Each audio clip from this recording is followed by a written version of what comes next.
Hello there, welcome back to my views and news. Three news stories for you from Ethiopia. Firstly, drone strikes have been conducted last night on armed groups in Oromia. The drone strikes were conducted in a town where there were clashes between Amhara militia members and Oromia forces.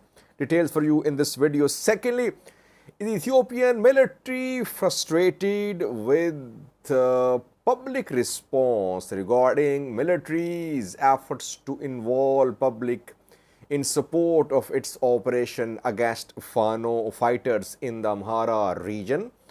Clip of an Ethiopian general is in circulation. I think he is talking to residents of a city in Amhara. What did he say? Is he frustrated? Details for you. And thirdly, thousands of Oromo youths are pouring into Addis Ababa to celebrate Irreecha. People spent last night at the venue of the Irreecha gathering. Since yesterday, large number of Oromo youths have been entering the capital city of Ethiopia, Addis Ababa. Firstly, viewers, drone strikes have been conducted by Ethiopian Air Force last night, Friday night between Friday and Saturday. What was the target? By the way, does Ethiopian Air Force have the capability of conducting drone strikes at night? Yes. Ethiopian drones are capable of conducting night operations that we know TB2s are capable of carrying out attacks at night. Now, 2 days ago, we reported about heavy clashes in a town in Oromia. Abe Dangoro Voreda Horo Gadoro Valega, where there were clashes between Amhara militia members and Oromia forces. Were Oromo locals involved? It's not clear, but Oromos were displaced. Amhara militia members took control of Abe Dangoro, and there was fighting in a nearby town as well. Amhara militia members took control of Abe Dangoro. They took control of a police station there, and prisoners were released too. Amharas, Oromos, both communities' prisoners were released in Abe Dangoro. Some members of security forces were killed in this attack. Yesterday, we received graphic images showing dead bodies of Ethiopian regional security forces and federal police members who have been killed in this attack. Amhara news sources reporting as if Amhara population came under attack in Abe Dangoro, but on the ground situation is that Amhara militia took control of Abe Dangoro. Any infiltration of Fano fighters from Amhara into Oromia to conduct this operation? I have no such information, but Fano in Amhara, they have been trying to organize Amharas in Oromia. It seems that locally organized Amhara militia carried out this attack. And I have been reporting about small Fano units organized, formed in Oromia on community level, on village town level. And it seems to be an operation conducted by one of these militias in Abe Dangoro. Oromia forces tried to retake control of Abe Dangoro. That led to start of heavy clashes. And last night, then Ethiopian Air Force resorted to drone strikes. What was the target? Obviously, target was Amhara militia, whether you call it Fano or local Amhara militia. So it was the target of last night's drone strikes. Unknown number of fighters, Amhara militia fighters, have been killed in this attack. And now we'll see, obviously, propaganda from Amhara news sources that civilians have been massacred in these drone strikes. That is what happens. Whenever drone strikes are conducted, we see propaganda launched by the targeted groups that civilians have been killed. We saw similar propaganda in Tigray, in Amhara, in Oromia. In Oromia, Ola, whenever it is hit, it says Oromo civilians are being killed. In Amhara, when Fano is hit, they say that civilians are dying. In Tigray, yes, civilians die too in some cases, but it does not mean that Ethiopian Air Force is conducting drone strikes on civilians. So, drone strikes last night confirmed on Abedangoro. Reconnaissance flights are also being reported on other towns. By the way, Abedangoro is very strategic because to the west of Abedangoro is the main road which connects Horogodoro Valega with Gujum. And there are main towns along this road like Kiramo, Gutan, and all these towns have been destabilized. We have seen ethnic clashes here, Oromo-Amhara clashes between Amhara population and Oromia forces.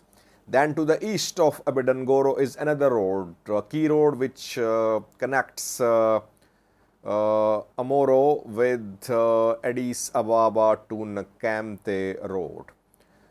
And I think this road serves, the first one, which is Kiramo Nakamte road, it serves as a supply line of Amhara militia members. They obviously receive supplies from the Amhara region, and this is main road. Fano fighters have their presence along the border on the other side of the border, Amhara-Oromia border. And this Abedangoro is around 30-40 kilometers away from Oromia-Amhara border. But it seems that these Amhara militia members in Abedangoro, they receive support logistics from Amhara region too. Secondly, viewers, is Ethiopian military frustrated with public response regarding military operation in the Amhara region? Fano fighters have immense public support. No one can deny that, though we cannot say that all Amhara population is behind Fano, but Fano have definitely immense, significant public support.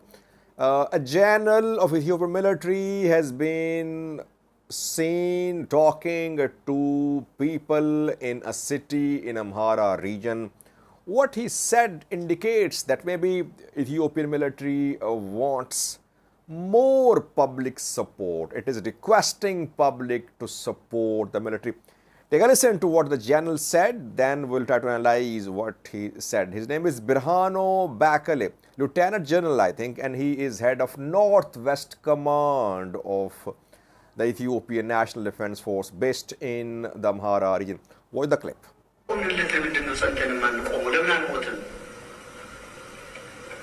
ወታደር ስለሆነ ሁለት ነፍስ የለውም ታውቃላችሁ። ከወደቀ በዛው ነው የሚቀር። እናንተም ለመናችሁበት ዓላማ ለምን አትሞቱ? ለምንድን ነው ሌላ ሰው እንዲሞትላችሁ የምትፈልጉት? እኛም እኮ ኢትዮጵያውያን ነን፣ እኛም ሰዎች ነን። እኛ ሀገር እንዳትፈርስ ነው፣ እናንተም ሀገር እንዳትፈርስ። Now let me translate it broadly, not quote unquote. The general is saying that why don't you die for what you believe in? Soldiers don't have two lives. You should fight for what you believe in. I think he is clearly saying that the people should support Ethiopian National Defense Force. People should not leave everything to ENDF, that ENDF should fight to protect the people. People should take matters into their own hands. They should support military. They should form militias to support the military. By the way, military's job is to protect people. If military starts involving people, asking people to support military, obviously it is a sign that military is under pressure, facing different types of pressures, logistical pressure, maybe pressure because of Fano's sleeper cells operating in big cities. We have seen that in Gondar, that Fano penetrated Gondar city a few days ago. It carried out attacks on 2 police stations. So, General is complaining that public is not proactively supporting military operation in the Amhara. By the way, it shouldn't come as a surprise that public support is behind Fano fighters. Youth supporting Fano fighters. I think Orthodox priests, monks, to some extent, they're supporting Fano fighters. Prosperity Party split, some supporting Fano, others in top positions, they are supporting the government. Overall, General Birhanu Bakali's assessment is right on the money, but such remarks I think won't lead to change of mind on people's sides, because people cannot support military. If they start supporting military, they can be killed. Who will protect people? That is what happened in Gondar. That Fano fighters entered there and they specifically killed those who were actively supporting military. So who will support, who will protect the people if people start supporting military against Fano fighters? So there were several problems for military in the Amhara region. Last viewers, Addis Ababa, Ethiopian capital. Thousands of Oromo youths have been pouring into Addis Ababa, Ethiopian capital, since yesterday. People spent last night on the streets of Addis Ababa at the venue of Irreecha gathering today. Today, a big gathering going to be held in Addis Ababa, Ethiopian capital. And that is why Oromo youths in black, white, and red dresses and black, white, red flags, banners, carrying these flags, banners, they have been entering Addis Ababa since yesterday. We'll try to update you in coming videos about Irreecha celebration, a big celebration of Oromos in Addis Ababa, and then obviously main program will be held, I think, in Bishoftu. We'll try to update you in coming videos. Thanks for watching.